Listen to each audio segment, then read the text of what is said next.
With horses travelling around the world to compete at the 212 Olympics, what role should equine sporting organisations play in helping working horses overseas?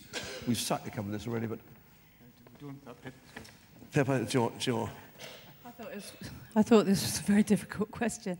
I think they can play a huge role, and I think one of the very exciting things at the moment is this new solidarity initiative that the FEI have set up will help enormously. I think across, with the FEI and sporting organisations, we think very much and focus obviously all the time with the horses' welfare within the sport and all the sporting industries, and we forget the sheer volume of numbers of working horses out there in the world.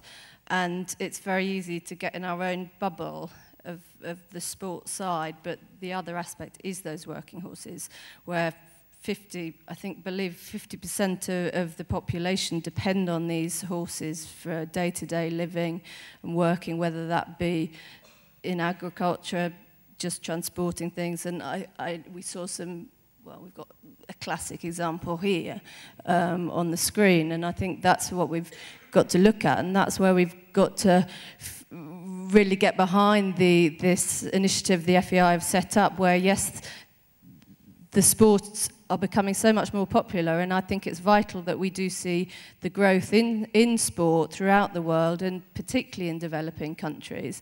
And that's where this initiative will help. And I think along with that initiative, this solidarity program will come money, investment, and I think they're projects that could well be done with the finance. It could be used in a very worthwhile way, and the two boards could cross. For example, African horse sickness. If more and more countries African countries, if they get involved with horse sports, the FEI, there is a plan there to donate money, which might go into looking into bringing out a new vaccine for that, and that will then progress down, hopefully, to the working class horses that will help with this sickness.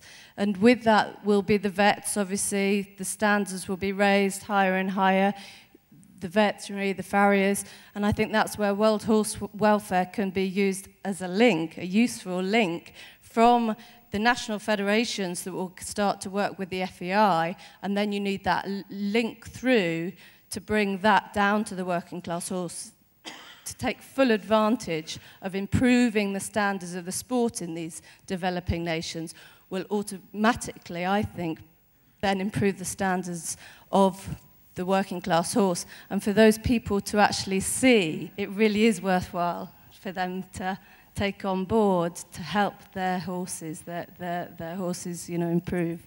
Thank you.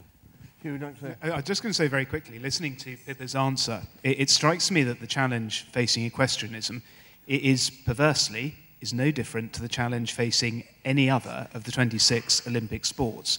There's an event to be laid on next summer, and then there's the question of what legacy you drive from hosting that event.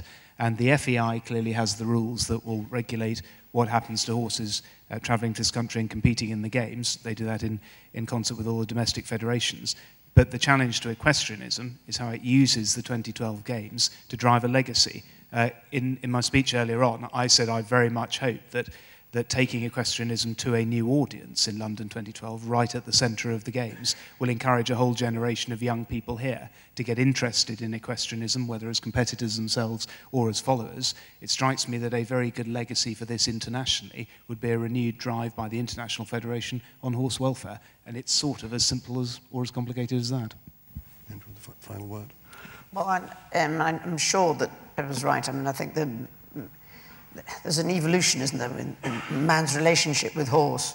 But there's always been an element of the sporting context, whatever that relationship has been, either because my horse is faster than yours, or mine pulls a bigger weight than yours, or, there's always been an element of that. And the horses themselves, left to their own devices, are quite competitive.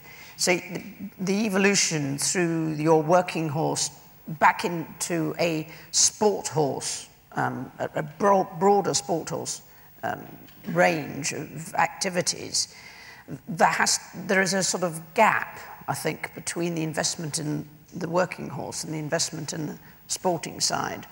And what the FEI can do is to bridge that gap so that the value of the horse doesn't, as you replace the working horse, it doesn't become a simply really cheap option for those who are the most poor. It does have an alternative role within the society which actually maintains value and if not grows the value of those animals in the society and in the culture. And it's, in the past, there's been a bit of a gap between these two. I think that, the working horses population has been replaced and crashed, and the welfare has been a major issue in the follow-up to that. But if you've had a viable sporting side to go alongside that, the investment and the maintenance of the value of the horses is much easier to maintain and to educate, because the investment goes into education as well, because people see that as having value. And for the FEI to be very involved in that, bring some of that knowledge to help bridge that gap. But I don't think we would expect to bridge the gap with the same sort of doping regulations and standards of welfare that they expect at the highest level, but it will make a difference on the way that horses are treated generally in those countries, and I think that is nothing but a good thing. Good, thank you very much.